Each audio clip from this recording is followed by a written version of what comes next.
if they go out on job interviews, the average is 7 rejections over a 2-month period. They will go back to their old ways that they know that might have been illegal, commit a crime, because there's a fact of life. That fact of life is, if you have a baby that's hungry, you're going to find a way to feed that baby because you're not going to watch your baby starve. I will. You will. We all will. So why don't we do it the right way? Why don't we take the time to really think about how to do things? And one of the things I want to share with you that I'll bring this up over and over again until you finally take me up on it and start doing it. If you know your purpose, if you know what you really want, I've said it over and over again, Napoleon Hill, the secrets to success are very simple. It's only 2 things. Know your desire and never quit. When I was reading Jim's notes here, when he got to the part about the men that wouldn't drink their water so that they would have something, and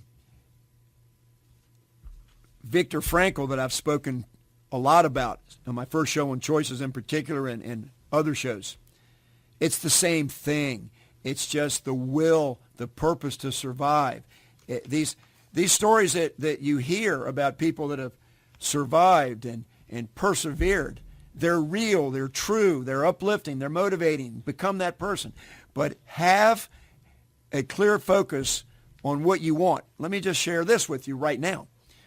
I've trained many people in how to budget their money. And I teach a discipline. I teach you to save from every paycheck. Put a little bit aside. Pay yourself first. Things of that nature. I know people that are such good people, and they want to survive. They want to be stable. They want to be there for their family. They want to be somebody that can help other people, but they just have been beaten down so much through their circumstances. And then when they start finally getting on their feet, and I teach them the importance of savings so that you can have a little reserve, a little nest egg to fall back on, so that you won't be dependent upon other people just in case there's no one else that will come to your aid. And they save $25, $50, whatever the amount is that they can afford out of every paycheck. And they put it in the cookie jar. They put it in their savings account, wherever they put it. And over a period of time, they start to accumulate money. They get $1,000, $1,500 or something. If they don't know what their real purpose is, they are going to spend it on the wrong thing. If they make a bad decision because they're doing it right, but they're going down the wrong way. If they're saving money, they're being disciplined, but they're saving it and they don't really know what their goals are. They don't really know the direction that they want to go.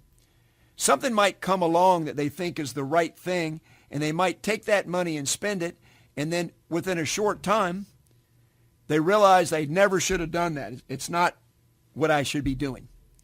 So it's more important to understand what your goals are and what your purpose is, and then your money will be managed effectively because you will discipline yourself. You will control your own destiny. You will have your goals. You will start substituting things of value with how you spend your money to accumulate wealth. A very good example of a biblical story that really illustrates this is when Joseph was in prison and the Pharaoh had dreams one night, and they knew that Joseph could interpret dreams, and the Pharaoh dreamt that there were 7 really healthy cows on the bank of the Nile, and 7 thin, scrawny cows came up and ate them. And then he fell back asleep, and he had another dream of a stalk of grain with ears of grain, or a stalk with grain on it, and there were 7 really healthy grains, and then another stalk that had 7 unhealthy. The 7 unhealthy ate the 7 healthy.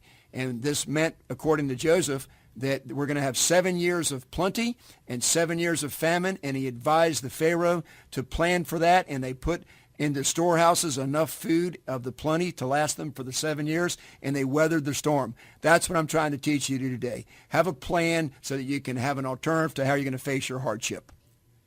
I hope you got the message today. I hope you enjoyed it. I hope it motivated you. Next week, we're going to have Willie Butler on the show. And Willie is going to be just wonderful to listen to. You're going to learn a lot from Willie. And with that said, God bless each one of you and just have a great day. Thanks for listening to Right Thinking with Steve Copeland.